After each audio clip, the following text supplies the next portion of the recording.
Hey everybody. Welcome to Canyonlands National Park.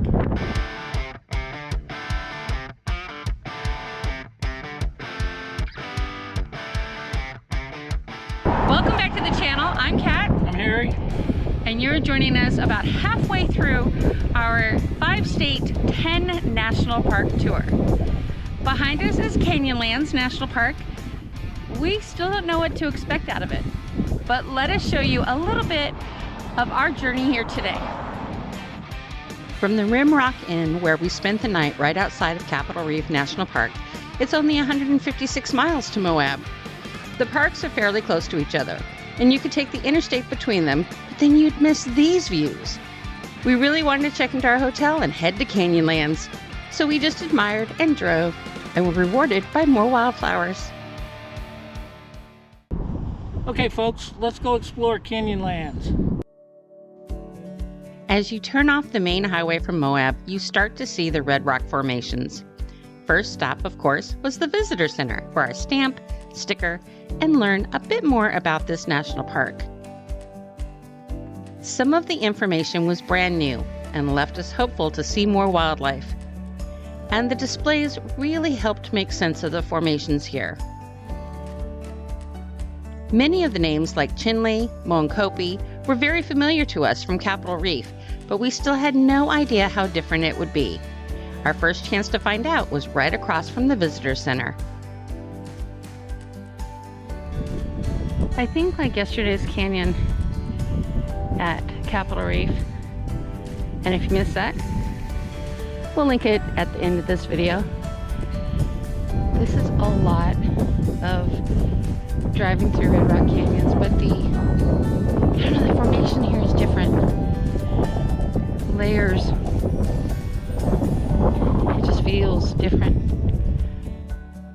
It was breathtaking and super windy, but it was fun to explore the small area. We even discovered more wildflowers and views.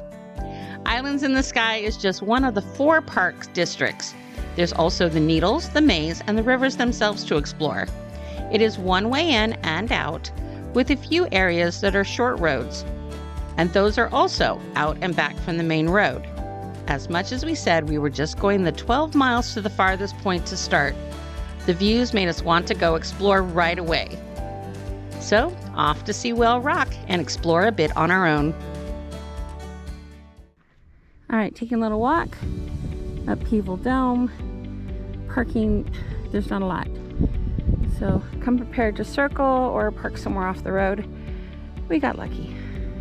Upheaval Dome is about 1.25 miles round trip, with more wonderful views that erosion has created over millions of years. There are several other trails here you can take as well, and we picked one of those so we could get a closer look at the rocks and boulders and wildflowers that somehow grow out of the rock and sand. The pinyon pines were a favorite. They grow in such outrageous formations. And of course, there were the rock formations. We both got curious about how these boulders managed to get into place. Glad we were not around when any new ones decided to roll down the hillside. And amazed at how smooth the larger boulders were, thanks to the winds.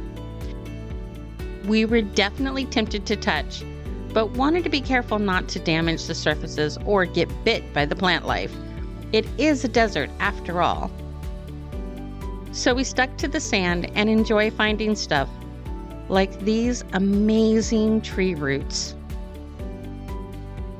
Being there in early May and with the very popular Arches National Park just 20 miles away meant we didn't have to compete with crowds, so most of the viewpoints were nearly empty. What an amazing overlook. That's the Green River down there. Just incredible. We stopped every time there was a pullout, and there were quite a few that had trails that led to the canyon's edge. We were beginning to realize that we were not going to be down in the canyons, but enjoying a bird's eye view of them instead, and each overlook was more beautiful than the last.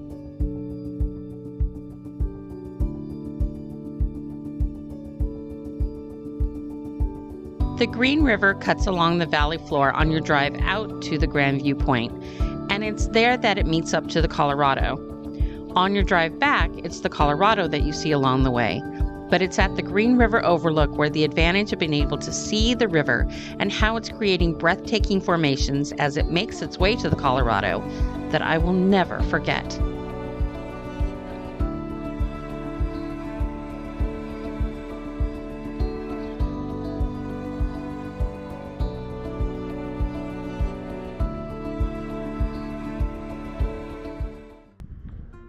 You can see why they call it the Grand View Overlook. That is quite the view.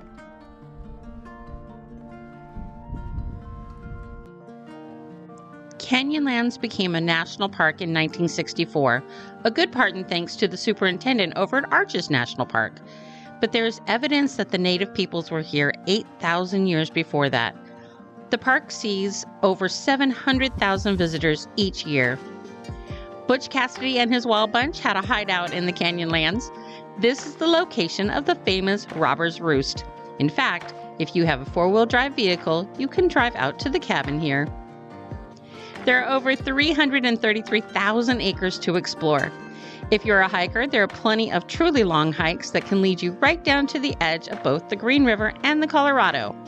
Of course, some of those would be overnight trips, but imagine the views. Okay, so we're taking a little break before we head back. There's this great picnic area right near Grandview Point. And, you know, you've got a little blanket, because you never know how dirty these are. And we got picnic fare. We do. Snacking fare. It's snack food. It's not real lunch food or anything. But it was fun. It's been a good day. There's a lot of wind up here at the top, and in the shade with the wind it's a little chilly, but it was a grand view, that was for sure. And speaking of grand views, that is our picnic view. Okay, here's another tip. It's only like 68, 70 degrees here, so it's not exactly hot. And the wind is up, so I don't know, feels like it's 65. But we're at almost 7,000 feet, and you don't seem to always remember that you need to hydrate. Make sure to bring a water bottle. There's places to get water at the ranger stations, at the visitor centers, where you can fill up, and just make sure to keep chugging all day long. Our last overlook was a favorite for the day. At Shaffer Point, you can walk out to that overlook. Now there is a jeep trail of some sort. And you can take that road down 1,500 feet to the bottom of the canyon if you have a four-wheel drive. And we did finally see some wildlife. Just a tree swallow, but still beautiful. And then it was time to head back to Moab, where we found the Moab Food Truck Park. We have Big Don's, Mediterranean, paninis, hot dogs, fresh to go. Okay, you know me, there's a taco place, come on. I wish that Gelato was open, but Shave Ice is. So that's dessert. So Harry chose the wrap, but sadly the taco place was closed. So street dogs instead. Okay, so we're ending today at Food Trucks for dinner. I got the Crispy King from Moab Street Dogs, and Harry, I got the Athens Euro from Wrap It Up. So let's give it a try. and with that, let's wrap it up. We'll see you next time in Arches National Park. Everybody, take care, safe travels, and we'll see you next time. Thanks for hanging out with us today. Give us a thumbs up, and we hope you will subscribe and follow along. Yes, we are those people. Make a weird place, we will come visit. How about Jackass Joe's Jerky? We couldn't resist.